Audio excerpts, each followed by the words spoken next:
বোয়ালখালী উপজেলা স্বাস্থ্য কমপ্লেক্সের অনিয়ম রুখতে কঠোর বার্তা। স্বাস্থ্য ও পরিবার পরিকল্পনা কর্মকর্তা ডাক্তার মামুনুল হক মামুন মহোদয়ের। বন্ধুরা, কথা বলছি স্বাস্থ্য কমপ্লেক্সের পরিবার পরিকল্পনা কর্মকর্তা জনাব মামুনুল হক মামুন মহোদয়ের সাথে। স্যার, যদি একটু বলতেন, বোয়ালখালী উপজেলা স্বাস্থ্য কমপ্লেক্সের অতীতের কিছু অব্যবস্থাপনা, জরুরি বিভাগে অতিরিক্ত টাকা নেওয়া কিংবা গাইনি বিভাগে হয়রানির বিষয়গুলো নিয়ে স্থানীয় মানুষের মনে ক্ষোভ ছিল।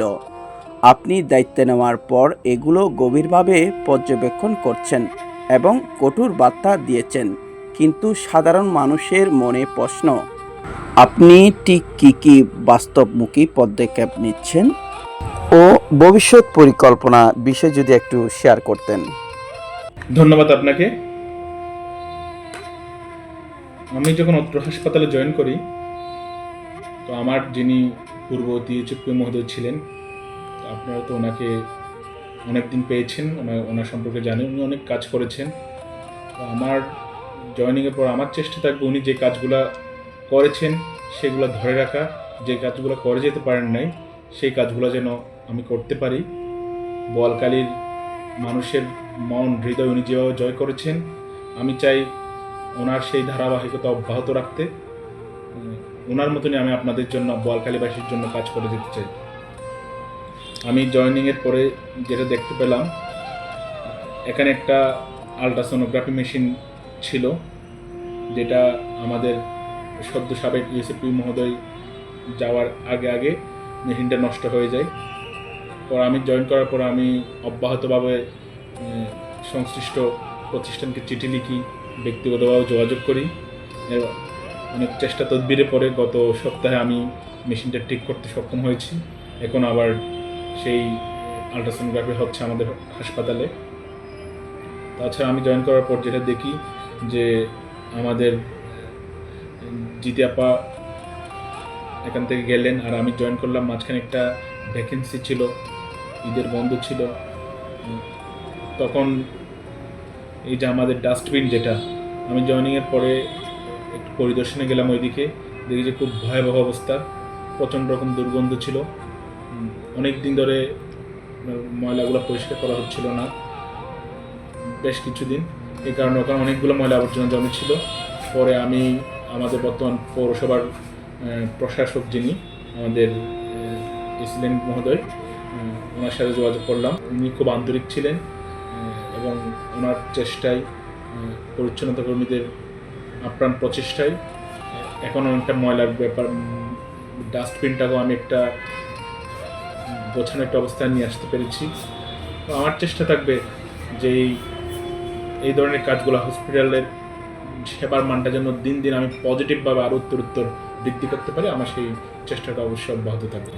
তবে স্যার, এখানে বাথরুমগুলো একটু নোংরা পরিবেশ আমি এই মুহূর্তে দেখে আসলাম, আর অনেক জায়গায় আপনার পানির টপ নেই, যেখানে পানি পড়ে না, সেটা যদি একটু বাথরুমের ব্যাপারে আমি জানি না আপনি কোন বাথরুম দেখেছেন। পশুদের আপনার যেখানে, যেমন আমি গত সপ্তাহেও আমি ইনডোর আমাদের যে ওয়ার্ডের যে বাথরুমগুলো, আমি ইন্ডিভিজুয়াল বাথরুমে প্রবেশ করেছি এবং বাথরুম এখানে দেখেন যে দৈনিক শত শত মানুষ এই বাথরুমগুলো ব্যবহার করে। তো এই অবস্থায় যতটুকু পরিচ্ছন্ন রাখা যায়, আমি মোটামুটি স্যাটিসফাইড। কিন্তু এখন যেটা হয়ে থাকে, সকালবেলা যখন আমাদের সুইপাররা একবার পরিষ্কার করেন, এরপরে যখন 50 জন 60 জন মানুষ ওই বাথরুমটা ইউজ করে, ওদেরকে যখন আমরা বলি যে অনেকেই একটা যে বাথরুম ব্যবহারের যে একটা নিয়ম, যে বাথরুমের পরে ফ্লাশ করা বা পানি দেয়া, তারপর স্যান্ডেল ইউজ করা, মানে অনেকেই এইগুলো মানতে চান না। এই কারণে একটা কয়েক ঘন্টা গেলে আবার একটু ময়লা হতে পারে। তবে সেটা আমরা পরিচ্ছন্নতা কর্মীদেরকে আমি জয়েন করার পর থেকে প্রতিনিয়ত নির্দেশনা দিয়েছি যেন পরিষ্কার রাখে।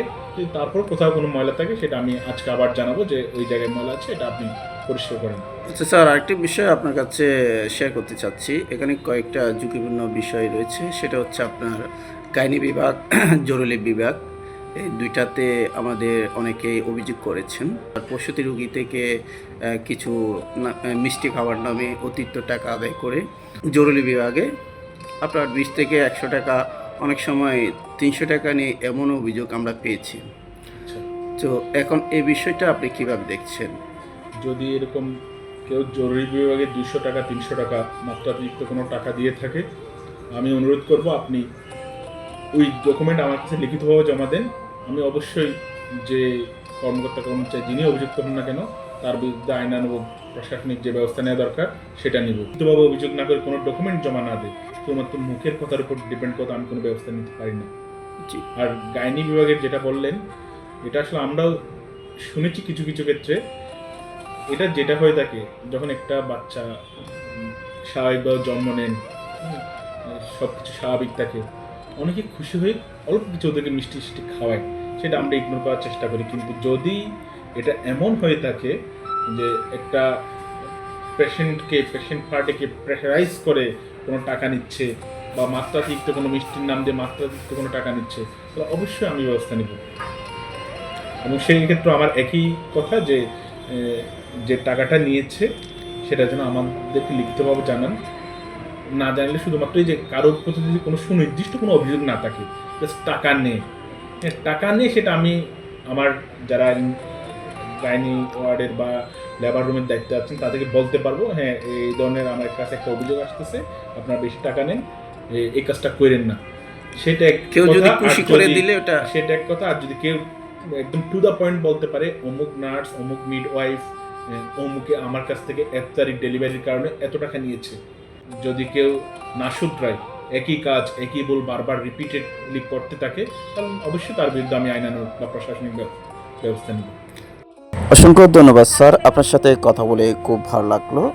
আপনার হাত ধরে বোয়ালখালী স্বাস্থ্য কমপ্লেক্স আরও এগিয়ে যাবে এমনটাই প্রত্যাশা করে বোয়ালখালীবাসী।